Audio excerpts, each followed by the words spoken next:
Okie dokie, we are back again, picking up where we left off. We're in Martinborough. I've got the aircraft positioned on the end of the runway. There it goes. And I've just installed the latest update for Microsoft Flight Simulator 2020, as it's being called. And with the Japanese, or the Japan airport pack and sort of countrywide update, which I haven't taken a close look at yet. I haven't looked at it at all, to be honest. But it looks pretty impressive, and I can tell you right off the bat, before I've even started the aircraft up, that it looks and feels better. For a start, I've just jumped in here and I've got almost 60 frames a second, and in fact I had my scaling turned down to about 100 from a 2560-1440 sort of resolution of my monitor, and I decided just to crank that up to full to 200 just to see how it looked. And I've jumped in and I'm getting 60 frames a second, and I jump in the cockpit and I'm still getting 60. So even if I adjust the time so I get sort of that twilight effect there. Okay, I've got no clouds, that's fine, but I'm still getting 60 or 57 frames a second with quite a bit of detail around with the grass and the trees and so on. So that is pretty cool, I have to say. So I think Microsoft, or Sobo, is really doing a good job with getting on top of some of the development issues and bugs. And I really do believe we're going to just see this thing go from strength to strength once we get helicopters and gliders and various different elements and components and new countries added every other month or so.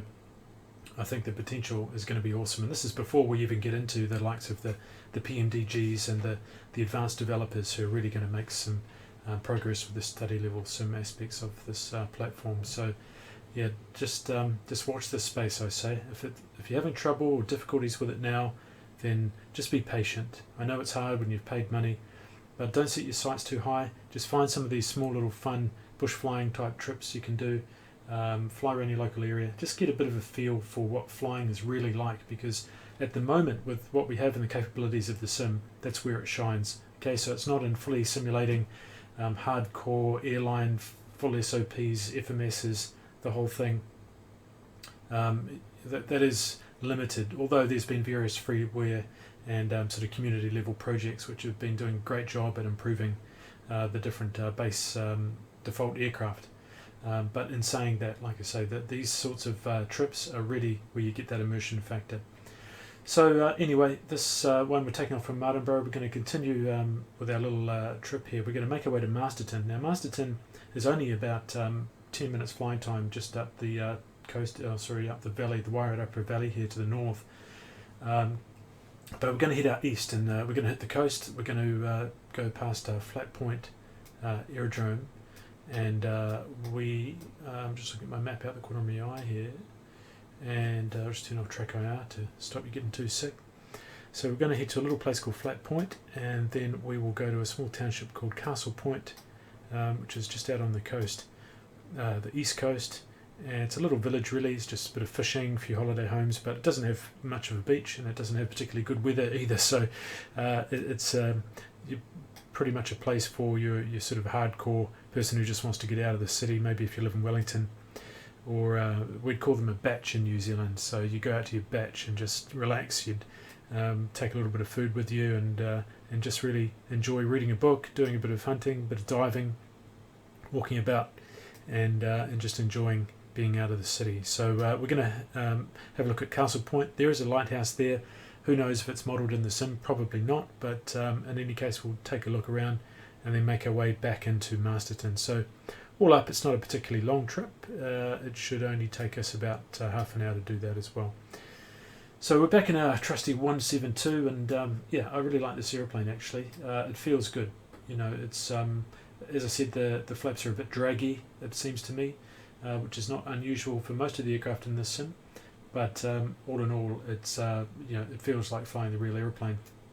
So this is the first flight I've done since the update. They haven't explicitly said that they've made any changes to this aeroplane, but there do seem to be some subtle improvements in the back office, shall we say, of the sim. So these high frame rates, I mean, look, that's 67. This is amazing. So I was getting between 20 and 30 with the exact same settings, and in fact with 100 on scaling. So I've taken my scaling to full, and now I'm getting 60 or 70 frames, so nothing else has changed. I've got Microsoft Word running, I've got Rex Weatherforce running, I've got the VF, a little map, nav map operating, I've got Chrome open with about 4 tabs open, so there's quite a bit of stuff happening in the background, and I'm still getting good frames. So let's hope it holds off and we don't have any crashes to desktop here. So we'll crank this thing up. So we start by turning on the battery and alternator, get our little annunciator panel test. We can check that, but we can see the lights are working anyway. And we will go to full rich, give it a bit of a prime with the fuel pump. So again, I'm just looking for fuel flow here. Only 4 cylinders, so it doesn't take long. We don't want to flood it, so we just do that for a second or two. Crack the throttle, mags go to both. We're out at an airstrip here, but again, you want to sort of keep your procedures fairly consistent no matter where you are. Just going to raise the seat height a bit there and zoom out a bit. So prop area is clear, so let's crank her up. Alright, she comes to life pretty smartly there. So we can see we're just under 1,000, and when the aircraft, you first start it with cold oil, you don't want to put too much power on it too quickly. So initially we're just looking for oil pressure, and even though, because we're idling so low, it's not unusual to see oil pressure in the just below the green, but you'd expect that to rise. But the fact that the oil pressure has come off the lowest stop tells us at least there is some oil pressure, so we should be in good shape. And we can also see the oil temperature. We're just looking for that to come off the stop as well. So that seems to be in the bottom of the green, and of course that's going to be reading something like ambient temperature. So once I turn on the avionics masters there, we can flick over to Celsius. So we've got 14 degrees, so theoretically the oil should be somewhere around 14 degrees, right, until it starts warming up. Again, we can see this drain showing on the battery through the alternator, which I just think is, I don't know, maybe someone can correct me on this, but my experience, we'd expect to see this showing a charge, because this should be showing the amp draw through the bus. And with the alternator working, as the autopilot finished its self-test, with the autopilot then, with the alternator on, we should see that charging. So yeah, but maybe I've just got that round the wrong way. So entirely possible that it's me that's cocked that up. It has happened before. I think it was a Thursday. Alrighty, so while she's warming up, we can see we've got temperatures in the green there, so we can just bring it up to 1000 RPM, and should start to see, I'll come up to 1200 and just see at what point we get oil pressure into the bottom of the green there. So it's quite high, but I'll just let it warm up a bit and see if we can get ourselves organised. So we've got this flight plan in, I'm not sure, yeah, okay, so it's just Martinborough direct to Masterton, so 15.7 nautical miles in a straight line, but we're not doing that. We're going to head out to the coast, so this is not too relevant for us at the moment. Transponders in standby, we'll go ahead and set 1200 again as usual. There it goes, and I've already got flaps set at 10. Normally when you do a pre-flight in these aeroplanes, you put the flaps down to full to have a good check of the flap rails and make sure there's no cracking or anything's jumped off a rail or loose screws or anything like that. So maybe when you jump back in, you'd probably just leave the flaps at full, but it depends. If you've got passengers, do your pre-flight, put the flaps up, or else people will bang their head on the flaps when they're trying to get in, particularly if they're not familiar or haven't done much flying in light aircraft before. Alright, so we'll do a quick run up. Parking brake is set, T's and P's are in the green, we're all clear here. I'll keep the track IR off until we do the takeoff. So up to 1700 RPM. We don't have a car peak because it's a fuel injected engine. So T's and P's is still in the green, oil pressure is now in the green, it's good. So now we're just doing the mag check, so we'll go to the left mag, looking for no more than 100, yeah, it's about 90, 80, back to both. Back to 1700, and we can see that's about the same, and there's no real difference between them. Oops, I think that went to the start. Yeah, it did. Okay, interesting. Yeah, so pretty cool that you do get that draw. If you wouldn't do that in the real aeroplane, that'd make a horrible noise.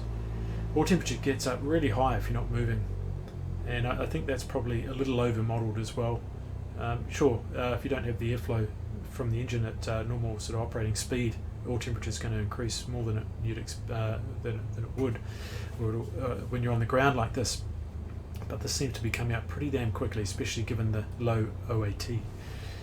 Pretty cool. You can see the grass moving from time to time. There it goes. Very cool.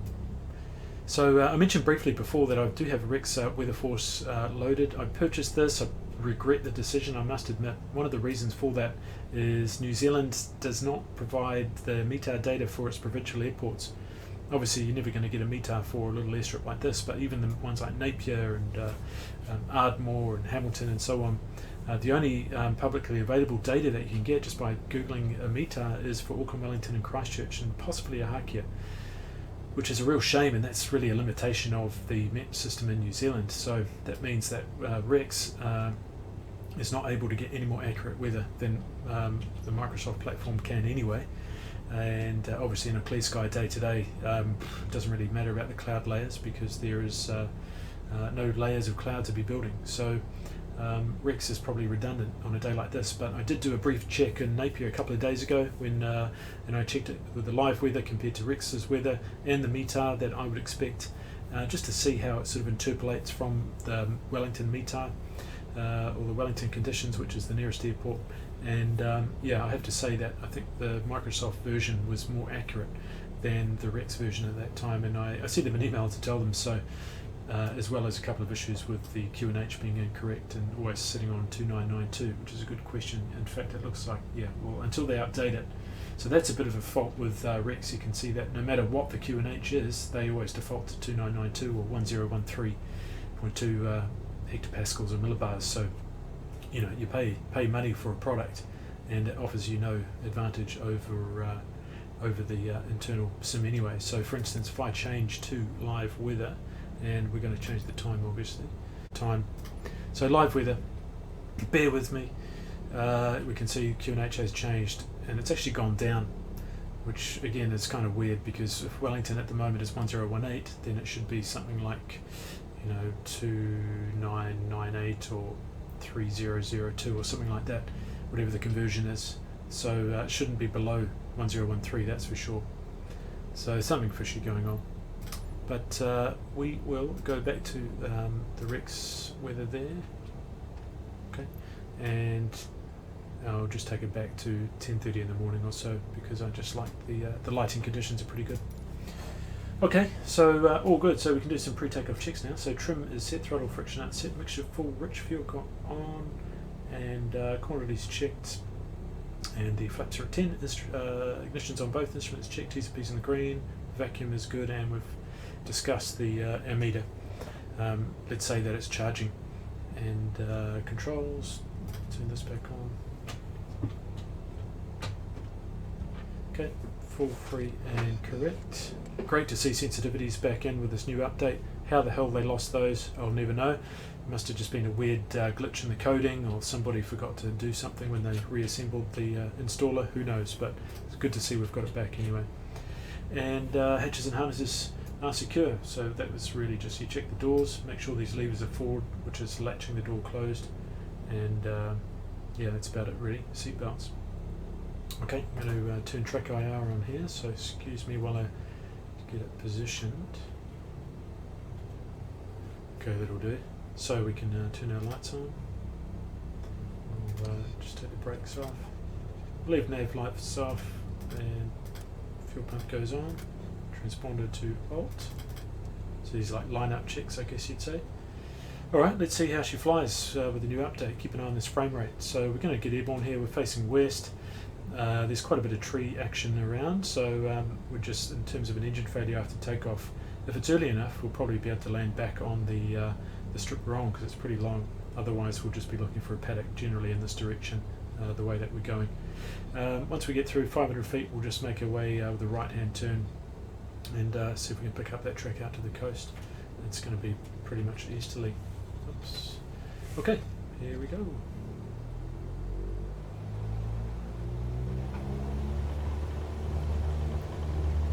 A bit of pull to the left, which is correct. You'd want a bit of right rudder.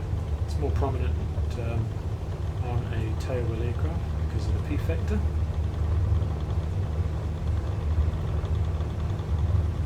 quite slow to accelerate. Okay, 55 knots. Just easing back.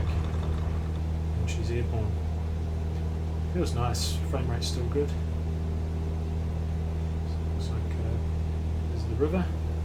Watch out for the trees. Really cool. A weird effect on the trees there. Is that a reflection or what? Turbulence. I think it's just thin foliage on the top. Beautiful day. This is not uncharacteristic for this part of the world. Okay, putting the flaps up. There's the nose down pitch, and it's coming up to 500 feet AGL. Yeah, this is absolutely what we'd call in New Zealand a cracker of a day. So I'll keep 70 knots there as we make our way around towards the east. Still on 60 frames. It's yeah, this is awesome. Very pleased. I'm thinking about getting an RTX 3080 graphics card. I've got the RTX 2070 Super at the moment, and I mean, why? You know, if the thing is performing like this, then yeah, I do have to ask the question. Obviously, the true test is going to be getting into a more sophisticated aeroplane with higher levels of detail and polygons and everything, and then of course flying in more complicated terrain. Let's go off on the fuel pump and the landing light. So potentially, you know, the frame rates will drop, but you know, certainly for now, in the sort of flying I've been doing, then I really don't see much urgency to upgrade my graphics card. Just feels smooth, feels very smooth. I've got my sensitivity set around 30-35% or so for pitch and roll. But I am curious whether, so the sensitivity function was turned back on or somehow appeared back in the sim, right, with this update. And when I went back into it, it was exactly where I'd set it last time, at about 30 or 35%. So my question is, did it actually, did they go away? Like for instance, when that last update came out and we lost the ability to adjust sensitivity, did it retain what we had in there previously, but we just lost the interface to be able to alter it? Or was it actually gone altogether and say reset to 0? Because I have to say, flying the aircraft didn't really feel bad. Like I put them in the first place because they were definitely too sensitive. But even though I'd lost the ability, I didn't really find the aircraft any harder to fly. I thought, well, maybe it's just because I'm getting used to flying them in the sim, so my control inputs are sort of compensating for the sensitivity of it. But maybe it was the fact that the sensitivity settings had in fact been saved. I just no longer had the ability to change them. And the fact that this new update has come along and basically turned that GUI back on, so now I can see what they, I can change the setting, and the fact that they were what I'd set previously, just makes me think that somewhere in a config file they were still there, and in fact I'd been flying around with the same settings that I had all along. So yeah, if anyone's got any insight into that, then by all means let me know, but I have a suspicion that yeah, all that we lost was just the ability to change it, and if you'd already set it, it was probably still there. And in fact, if you dug down into this config file somewhere, you probably could have just adjusted it manually as well. Alright, so I'm kind of climbing to 2,500 feet. If you recall from some of the earlier flights, the cruising level in New Zealand, so we're actually north, we're travelling north, so it should really be 3,500 feet. But because of the, A, it's a quiet part of the world, B, I've got good visibility, and I am sort of flying easterly, so I'm just going to stay at 2,500 feet because I quite like the idea of just taking in a bit of the scenery, to be honest. So we'll level off there as best we can. I've already reduced the power, you might have noticed. We're actually down somewhere like 2,300 RPM, which is probably a bit slow, or a bit low for a cruise climb even. But that's just the kind of mood I'm in today. So I'm trimming forward, and one of the key things you learn when you first start out flying is not to fly the aeroplane with the trim. Okay, so this is a bad habit to get into, is adjusting your attitude using trim, particularly when you've got electric trim where you've got the little switches on the yoke. So boom, these bad boys here, which is a shame they're not animated, so you can't see them moving when I'm moving my buttons on my stick here. But it gets very easy to just start flying around with your thumb, and that's not really how you want to be flying. So you want to set the attitude that you want to fly. So let's say we want to be level, so we're looking for that level flight attitude, and then so if I let go of the controls here, you'll feel the nose comes up, right? So I need nose down trim. As the aircraft's accelerating, we're making more lift, and we're getting that pitch up moment. Okay, so you need to trim that out. So that's the way you want to do it. You want to set the attitude, let the airspeed stabilize at that speed and power setting, and then once you've got it there, you want to take away the control force so you can let it fly basically hands off. So that's a matter of just trimming. Now we're getting a bit of sink off the hills, so it's hard to do. And essentially you just want to trim out those control forces. Now if I am climbing and then I want to level off and I just start trimming nose forward to level off, then as the aeroplane accelerates and settles into its new kind of balance, you could say, with the new airspeed and power setting, the trim setting that I've just applied to level the aeroplane off might not have anything to do with the trim setting that I need in order to alleviate the control forces as the aircraft's accelerated into like a cruise flight mode. So I hope you understand what I'm saying there. So you want to set the attitude of the aeroplane with your controls, with your pitch attitude, with your control yoke, and then just give it a few seconds. Don't be in a hurry to start trimming. Just if you have to hold a bit of force on the stick, then so be it. You know, you just want to hold that force there. It's not going to, your arm's not going to fall off if you have to hold in a bit of up elevator or down elevator for a few seconds. And just let the aeroplane settle in, see where it wants to be. It's going to have a sweet spot, right, that power setting is commanding. And once it gets there, then you can just adjust the trim to get it there. Now, with experience, you can start to, you know in advance about where it likes to be. So you can start to compensate. So rather than getting there, waiting, seeing how it feels, with experience, you'll just automatically start trimming as you change attitude in anticipation of where that trim point is going to be. Okay, but when you're first starting to fly a new aircraft and getting used to those little features, characteristics of its personality, then you want to just take your time to see how it feels, because you might find you don't need as much trim anymore once it's accelerated, or you need more than you thought, or sometimes it might even be in the other direction depending on the configuration of how the wings are mounted, the angle of incidence, and all sorts of different factors. So you really just need to give yourself time to listen to what the aeroplane's telling you through the controls, through its sounds, and what its attitude is, and just how it feels, and then use your trim to get it into a comfortable position. Some pretty interesting terrain features up here. So there obviously is a bit of turbulence around these hills, which is really cool. I really like it, that you just get that little bit of immersion, as I've talked about before. And look at this frame rate. This is just awesome. Tell you what I'm going to do is a little experiment here. So I'm just going to increase the settings a little bit and see what the impact is. So stand by. It's coming here to general. So you can see I cranked up render scaling to 200. I've got terrain level of detail at 180, which is pretty high. VSync off, of course. That doesn't seem to be particularly effective. I've got TAA on.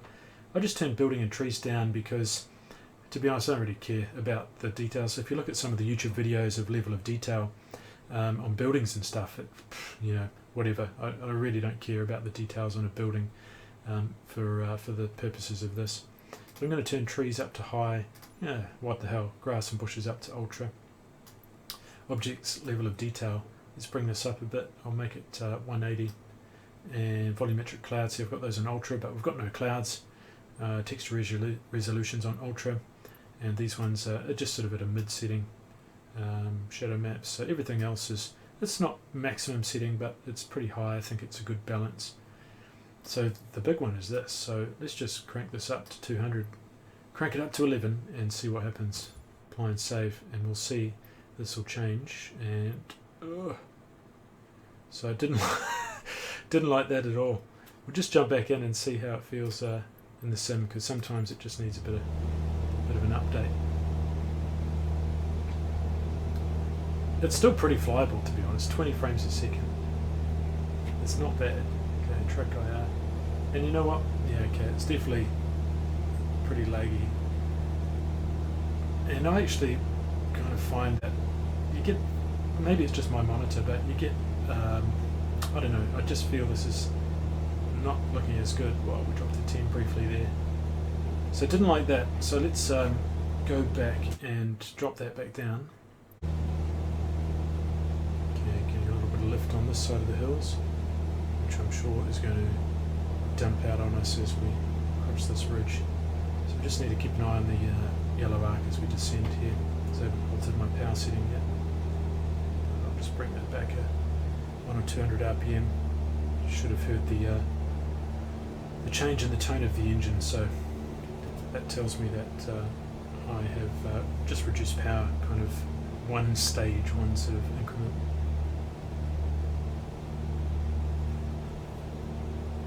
I know DirectX 12 is on the roadmap for the sim, and I'm curious to know how that's really going to make a difference. Generally, what I've seen so far is things are generally underwhelming. You know, you expect, oh, DirectX 12 is going to change everything. Well, you know, let's not hold our breaths, because I'm sure there'll be other issues with that as well. This looks very nice. I read that they've changed the water mask so that you get a bit more satellite imagery of the actual coastline. So, and I think that's sort of evident there. You can see the point at which the waves are coming in. It's still quite a hard transition, so it's not like the waves in the sim look like they're nicely blending into the waves in the photo, because most, the most significantly because the colour has changed.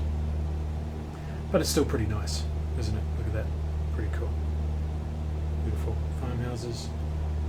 Alright, so we just keep that descent going to 1,000 feet, and this little airstrip should be just up on the nose here somewhere, so we'll stay out to the eastern side so we can keep an eye on that and try and pick it up.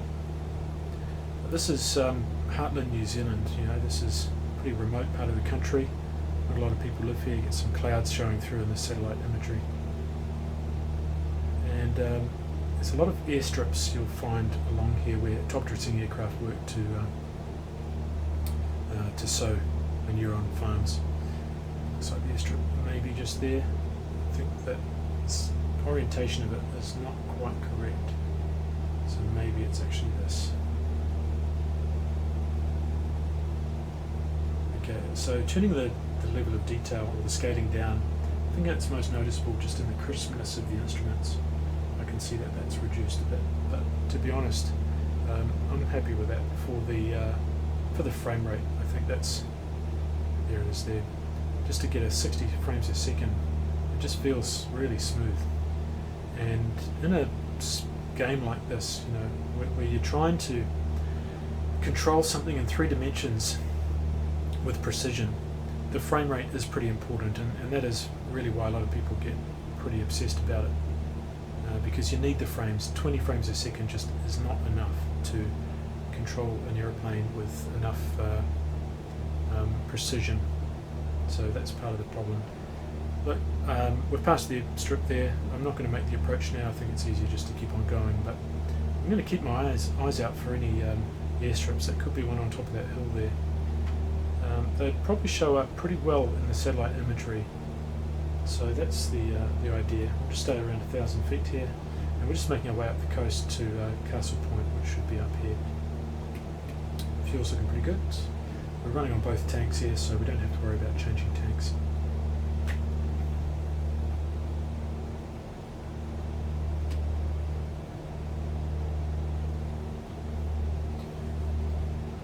Yeah, so if you spot any airstrips, let me know. On a day like this, although it is a bit hard to tell what the wind is doing, we've got 124 knot ground speed, so The wind is westerly, if anything. Yeah, you'd expect to see a couple of top dressing aircraft around sowing superphosphate on the hill country to help the grass grow. Really nice river, looks like an oil painting, very cool.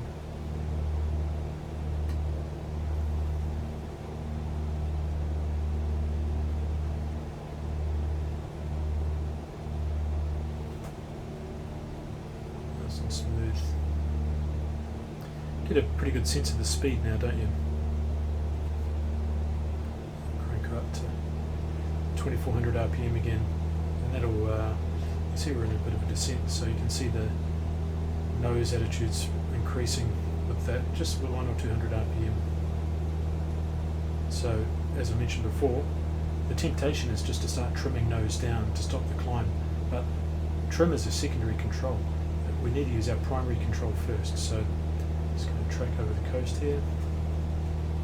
Just how smooth that turn feels is definitely a function of this high frame rate. Okay. So now I'm just holding the nose level, and you can see there's this tendency of I've let go of the stick. So we've got that nose up tendency. It's not dramatic, but it needs to be trimmed out. So I'm just going to hold it there. And we can see as the speed is stable there, and level flight is accelerating. Seems to have settled into around about 115 knots. So now I'll start trimming. So I'm just doing a couple of clicks forward and wait. A couple of clicks forward and wait. Okay, my hands off the controls, and that's pretty good. So the aircraft's just flying itself now. So all it took was 4 clicks, and now I'm back in trimmed out level flight. So if I started trimming to level the aeroplane off, I'd still be trimming because I'd be chasing the trim up and down, trying to find the right trim setting. Now it's going to need to be tweaked a little bit. You can see we're climbing a bit, but we'll pick up the odd updraft and thermal on a day like this as well. So you know, it's always going to be moving around. I mean, it's an object flying in 3 dimensions through a fluid.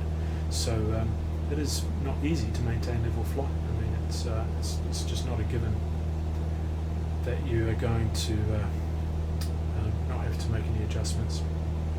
Alright, so just flying around this little point here. In fact, this is Castle Point up here, so I hadn't looked quite far enough up the coast. It's about, what have we got here? It should be about 10 miles away. Really nice though. Nice scenery in the lake. You wouldn't expect to see quite that many waves on the lake, you know, sheltered by those trees.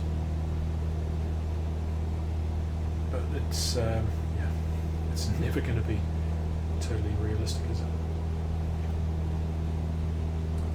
It's a pretty dry part of the country, so you get this the eastern side of the ranges, so the Tararuas and the Rohini ranges that we've flown past in some of the earlier videos.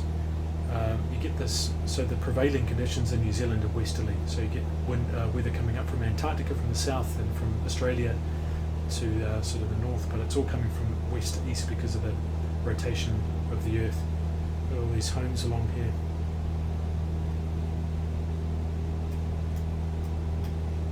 So little holiday homes and batches and things. And that means that you get sort of the moist air coming in off the Tasman Sea on the western side of New Zealand, and all that moist air rises up against the high terrain, the ranges and the Alps in the South Island, and it builds up into clouds on the western side, the windward side of those ranges, and you tend to get a bit of rainfall sort of close to the hills, but otherwise you get a nor'wester condition which dries the place out, so the eastern side of the country is generally pretty dry. So you can see that in the satellite imagery here. It was probably taken around the summer, or maybe the spring, or should I say maybe the autumn actually. And that yeah, it'll get a lot greener through the winter months when you tend to get a lot more rainfall.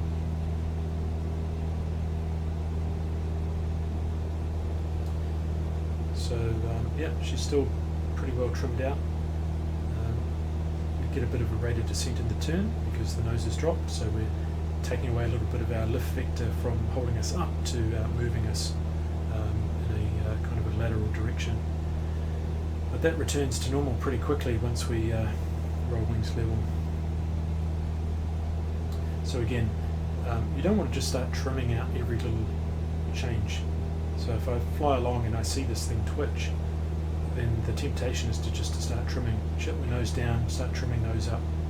You just end up in this oscillation, pilot-induced oscillation through the trim. Whereas if you just let the airplane settle, you can see that it finds that equilibrium pretty quickly.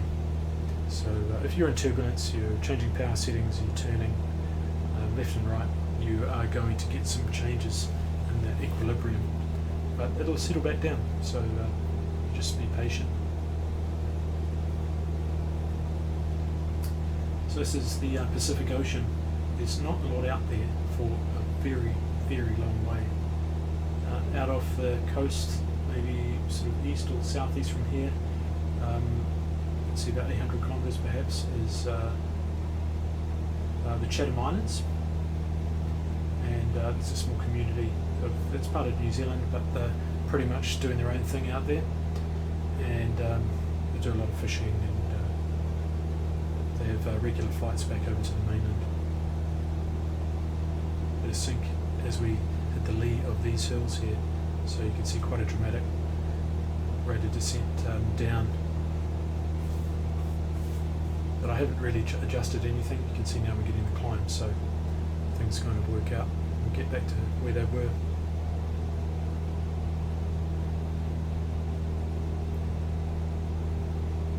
Right, that's Castle Point on the nose.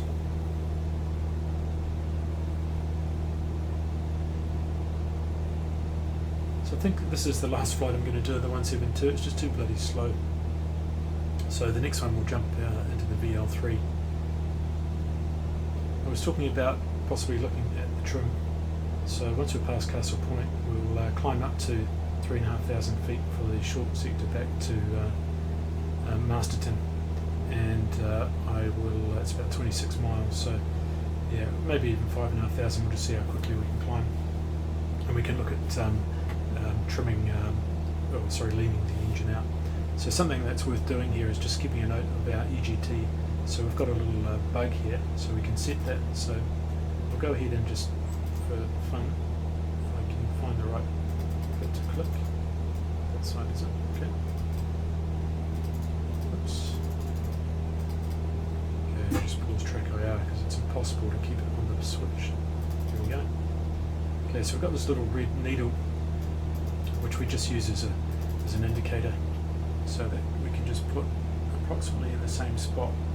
And so there's a bit of a bug in the programming, I reckon, because the red needle, the centre of it, is not on the same point as the white needle.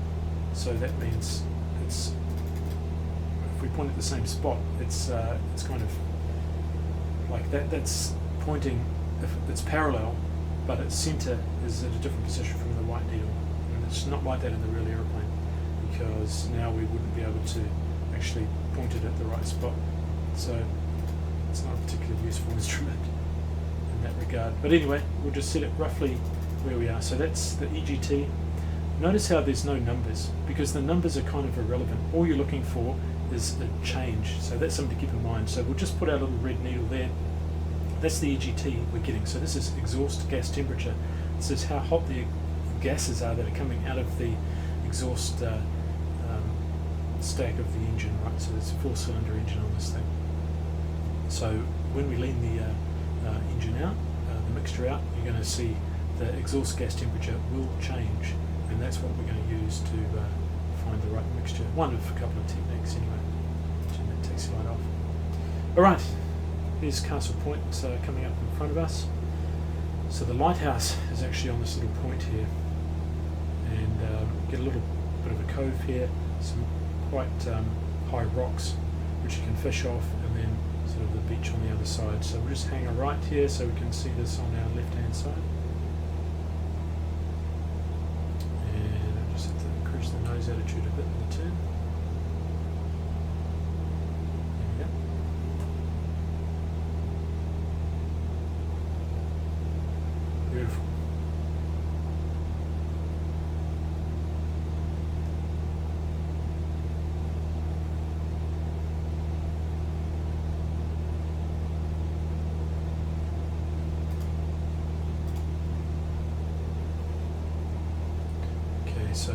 yeah, there should be a lighthouse here, so I'm sure some kind soul will eventually pop one in there for us.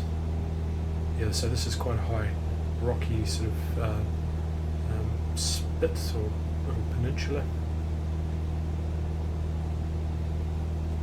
and you can see a few vehicles on the beach from the satellite photo, and some of the houses nestled in against the cliff there, or the hill, but no lighthouse unfortunately.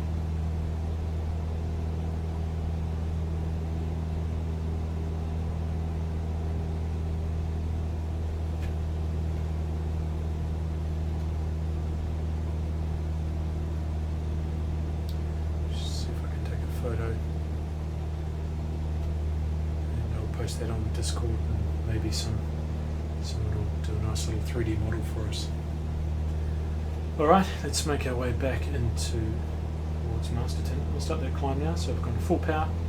So with the climb power, set attitude, set the climb attitude, and then once we're stable in the climb, we can trim that out. So we'll do about an 80 knot cruise climb. The heading is going to be something like probably about 260, 250 degrees, 250. Looks like an airstrip along there. Okay, get that climb going, Mondo. Here we go.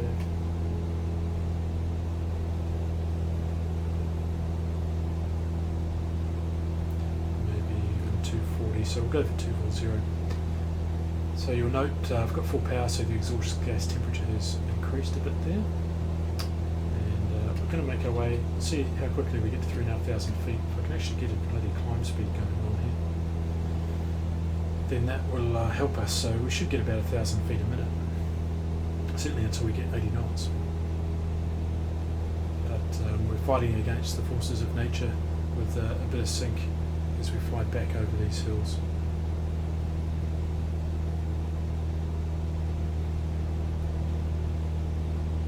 No traffic around here.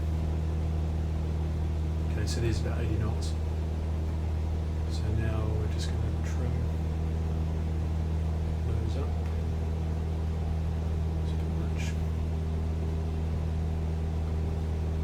Okay, so in a car, right, we don't really change altitude much. Yeah, you can drive over the mountains and so on and get a bit of elevation, but aside from some particularly high parts of the world like Yosemite National Park and that sort of thing, some sort of alpine crossings, you generally don't get that high in a car. So the ratio of fuel to air that's being introduced to the engine for the combustion is pretty constant.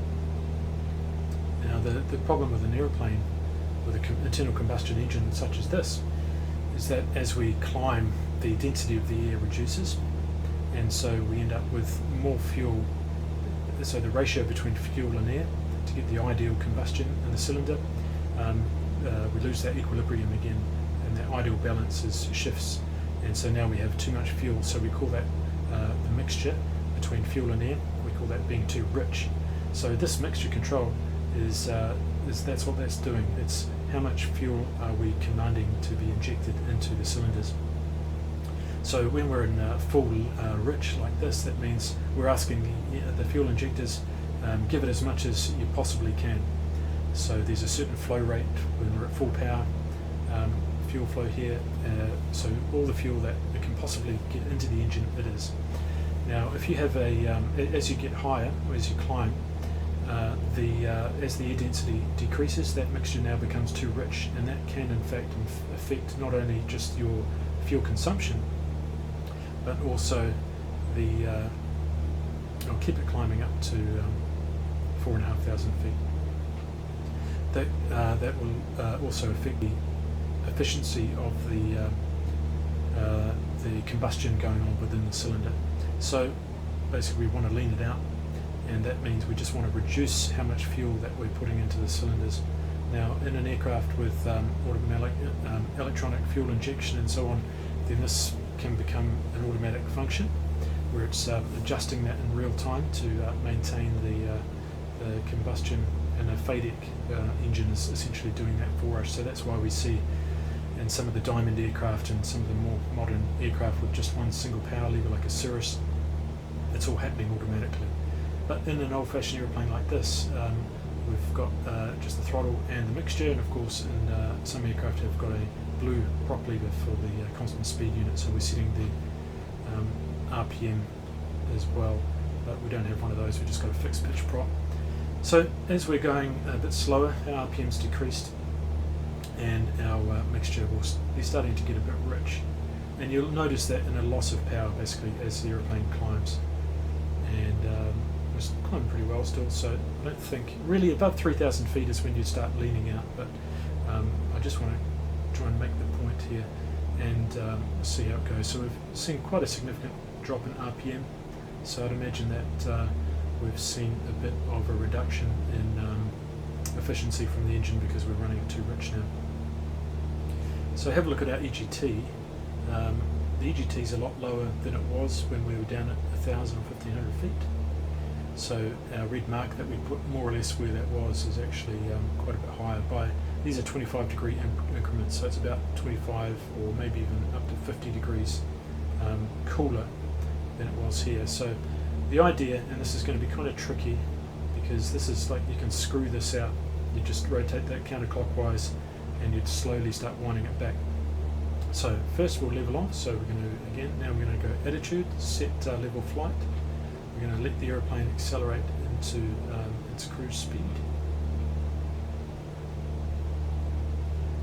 And Masterton's going to be out here somewhere, so we're just going to keep an eye on where we actually are. Okay, so as it accelerates, you'll see the RPM will pick up a bit.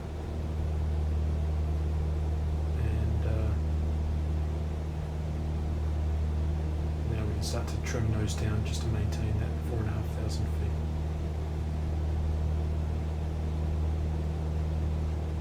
Okay. Alright, so I'll have to just keep fiddling around with that a little bit so we can get back to leaning it out. So we're still accelerating, so I'm going to have to keep applying nose down trim for a sec. That's cool. Alright, so the idea is we're going to look, as we lean, so basically we've got a cooler engine at the moment, so that means that fuel is cooling down the reaction. We've got too much fuel in there, so I think it's Control Shift and F2 is going to reduce the mixture. Is it moving? It should. Let me just turn the track IR off here and see if we can't get the bloody mixture knob in view. There we go. Okay, there it goes. We can see it moving. So have a look at the EGT gauge, and already you can hear the tone of the engine is actually just picked up. So I'm just going to bring the throttle out a bit. So keep an eye on this EGT gauge here. I've got to do a few things at once. Okay, so as we reduce the mixture, basically we're going to see the EGT increase and actually see the fuel flows increased initially. Then as we keep coming out, see that EGT is increased. RPM has really crept up, so we'd lost quite a bit of power because we were running too rich. Okay, so as I leaned it out, the EGT, now the fuel flow we should start to see dropping. EGT hasn't changed much there. So essentially you're looking for the peak EGT, and then you're going to go a little bit richer than that. I'm just going to keep bringing this thing out. You can see how much the fuel flow has dropped for no discernible loss of power. So I would be surprised if this is modelled very accurately. But okay, and then at some point the mixture is going to be too lean, and now the engine can't produce enough power because it's not getting enough gas. And you can hear that's happening now. The tone of the engine's changed. We've lost RPM. And of course it's wanting to descend, so we've gone too far. So that's one way, you just go until you basically the engine starts to cut, and then just go back in a few turns about there. But the EGT has dropped quite a bit when it should have gone up, so I'm just going to bring it back in, looking at the EGT. Okay, so that's full rich, so that was where we were. As soon as I go back a bit, quite a significant change, but EGT is hardly moving at all. So unfortunately I can't really show you how we use EGT to set the optimum mixture, because it doesn't seem to be very accurately modelled there, but the old-fashioned way, really, because not all aircraft have EGT gauges, particularly a 152 or something, is you just keep winding until you hear that first tone of engine change, which means that you're starting to run too lean, not enough fuel, and then you just winder in a couple of screws, and then that's kind of good enough for government work sort of thing. So that's essentially what we've done here, and you can see that the fuel flow initially went right up because it was too rich, so you get just that basically full power for this altitude, and then we start to bring it back to make it more economical, and then we'll be able to fly for further and longer, of course. So it's pretty important that you manage your mixture when you're flying a light aircraft like this. But as I mentioned, some of the more modern aircraft have the FADEC systems, which take that all out of the equation. Alright, so we are probably about, there we go, 12 miles from Masterton. So we'll tune it up. Masterton traffic. Oh, they've got an ATIS. Why not? Let's have a listen to the ATIS. November Zulu Mike Sierra Airport information, Quebec 2200 Zulu. Wind 138 at 20. Visibility 9er. Sky condition clear. Temperature 14. Dew point 13. Altimeter 29.902. Visual runway 24, visual runway 24 left, and visual runway 23 right in use. Landing and departing runway 24, runway 24 left, and runway 23 right. VFR aircraft say direction of flight. All aircraft read back hold short instructions. Advise controller on initial contact, you have Quebec. Okay, we'll tune to the traffic. So November Zulu Mike Sierra Airport information, Romeo 2200 listen to this guy again there. Wind 138 at 20. Visibility 9er. Sky condition So I've changed the clear. frequency, Temperature 14. but we're still getting the 13. Altimeter 29.902. November Zulu Mike Sierra, traffic Cessna Alpha Sierra X-Ray Golf Sierra 11 miles northeast, 4,400 feet inbound to land, runway 24. Cool. So Masterton, I'm not sure what that ATIS was on about with runway 23 left and 24 and everything. There's a grass vector that's adjacent to the seal runway, and obviously they're going to be the same vector. You're not going to have two runways immediately adjacent to each other that have different headings. So it is runway 0624 in Masterton. These are cross vector 1028, I believe it is, and it's quite a bit shorter. So we'll just join it downwind and come back in for the approach to runway. Actually, no, it was 24, wasn't it? So I think we'll just send over here, join it downwind for 24 and with the left-hand traffic pattern. And that'll give us a flight over the city there and a chance to check out the aerodrome. So here's Masterton. So we'll set up a bit of a descent here. So first things first, let's reduce the power a touch. And the thing to remember is you've got to increase your mixture as you start descending, because I mean it's not the end of the world. There's the runway there. It's not the end of the world if you are not running an efficient mixture down low on the approach, but if you need to go around and you go to full power and you're not getting it because your mixture is not fully rich, then that could really cause you some problems. Okay, so you always want to be thinking ahead as to when you're going to need that power in the worst case scenario. So I've done quite a bit of flying around the Masterton region over the years. Masterton Aerodrome is the home of the Vintage Aviator, which is a collection of First World War replica and reproduction aircraft that is being sort of the whole project is owned and overseen by Peter Jackson, the film director, and he's got a really cool place which we should have a look around at some point, which is somewhere, let's see, somewhere over here. With a bit of a lake and a castle. It might be in this area here or something like that. So Peter has, there's a few skyscrapers there, which high-rise buildings, which I don't don't think Masterton has, so that might be a little bit indulgent. So yeah, they've got 3 or 4 hangars on the airfield that are full of these First World War aircraft, and I have been very fortunate to have been able to fly quite a number of them when I was still living in New Zealand. But yeah, so when I left New Zealand to move overseas to continue with my flying career, that was the hardest decision to make, was to stop that flying and have to basically give that up for the sake of my career. But maybe one day I'll get back down to New Zealand to work, and we'll be able to try and integrate back into the team. But there's some just awesome guys that are operating down there with a huge range of experience, from ex-military pilots through to active agricultural pilots, airline pilots, and guys with just a huge wealth of experience in aviation and vintage aviation in New Zealand. And it's a real credit to Peter and all of the guys that make that happen. And there has been a few trials and tribulations over the last couple of years which they've worked through, but no, it's a wonderful organisation, and it's nothing like it really anywhere in the world. These buildings are just extreme. There's no way that there's multi-storey buildings in Masterton. It's a small town, and yeah, it does not have high rises like that. Take a screenshot.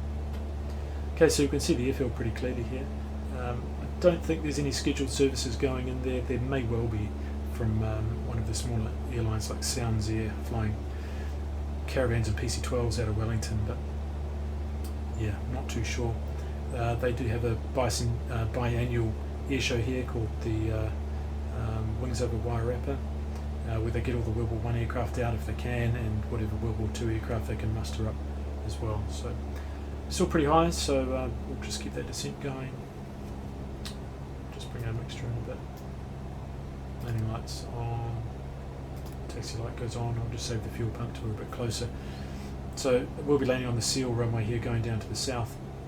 You can see the grass runway adjacent to it, and here's the cross vector for the grass, and this is just a grass taxiway. So the Vintage Aviator hangar is just in here, but they've also got some aircraft and hangars over here. There is Aero Club, I think, just based on one of these buildings, and there's a little terminal building here.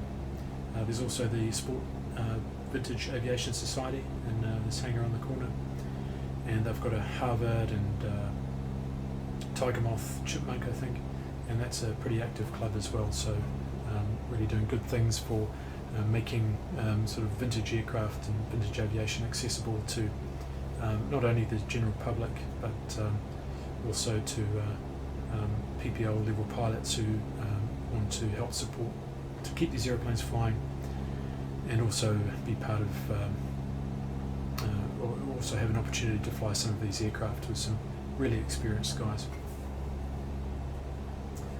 Alright, Masterton traffic, Delta Mike Oscar is approaching overhead the field, descending on the non-traffic side to join downwind 24 Seal to land. Okay, have a look around. So traffic is all good, circuit is clear. This is drag racing strip here, which is pretty cool. Hear that on the weekend sometimes. Okay, so there's a windsock here normally. This is a very short vector, so it's really a taxiway, but some of the World War I aircraft have been able to use it, and even this side as well, because they're very difficult to taxi on the ground because they don't have brakes. They just have tail skids most of the time, and they're very finicky to fly in the wind, so you tend to have to be pretty flexible when operating those aeroplanes. So that's pretty well accommodated by any of the locals. Right, let's get that power back and see if we can get ourselves down to circuit altitude. Even some big buildings down here at Martinborough, so it might have been Greytown, so yeah, a little bit of work needs to be done to sort the land class out here. We can go mixture full rich now, and I'll put the fuel pump on if I can find it. There it goes. Okay.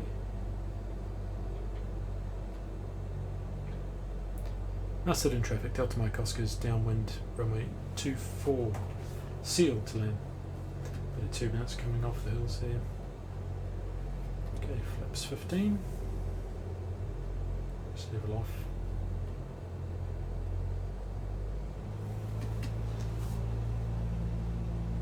And we'll just extend downwind a little bit here. Brakes are checked, undercarriage down locked, mixture is full rich, fuel cock's checked, and hatches and harnesses are secure. And we won't extend too fast, so we'll begin our turn in.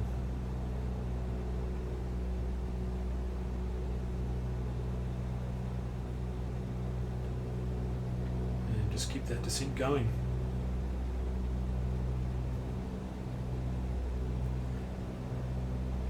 Crazy, the metropolis of Masterton. Okay, there's the runway, so we'll go flaps 20, travelling. So that's base. It's not too bad. Speed's good, just over 70 knots. And we'll do flaps 20 as we turn to final. Sorry, flaps 30 as we turn to final. We'll do that now. Okay, full flaps. Powers off a bit just to facilitate that descent.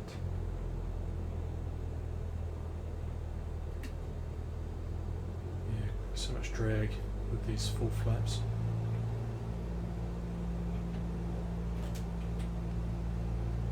Okay, looks pretty good.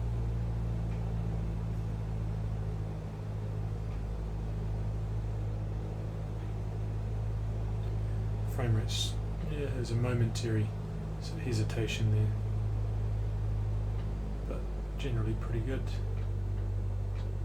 So you can feel that we're a bit high there, so I've just reduced the power to just drift down. Seeing a crosswind from the left on that windsock, but I'm a bit dubious about these windsocks since my experience at fielding the other day. Yeah, see, it's dropped to nothing, so not much of a flare. Okay, brakes. It seems that the level of detail of the windsock, you have to be pretty close before it starts to read accurately. So from any kind of distance, it's just got a low detail model, which just seems to favour sticking straight out, which is a bit of a pain. Okay, there's a bit of a taxiway coming up here. It really just goes onto the grass. There's no sort of sealed taxiway all the way around. So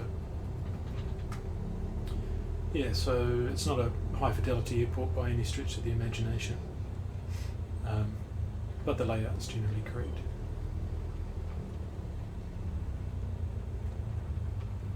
Alright, so I hope you enjoyed this one. That massive tall building is the Vintage Aviators building, but it's not quite that tall. Masterston traffic, Delta Mike Oscar vacates runway 24, taxiing to the fuel pumps. Just straight ahead of us there is a little building they use for a skydiving kind of office. Well, they used to. There was a 185 based here doing skydiving flying, and unfortunately there was a tragic collision between an aircraft from the Aero Club over here and the skydiving outfit, and resulting in the death of two pilots. Okay, get our cells configured here, so fuel pump goes off, turn all the lights on, oops, strobes off, transponder back to standby.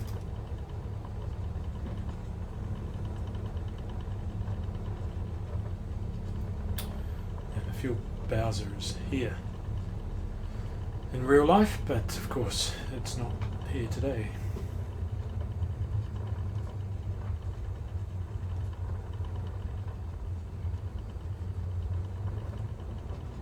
Looks like someone's coming to tell us off for landing in the wrong spot or taxiing in the wrong spot.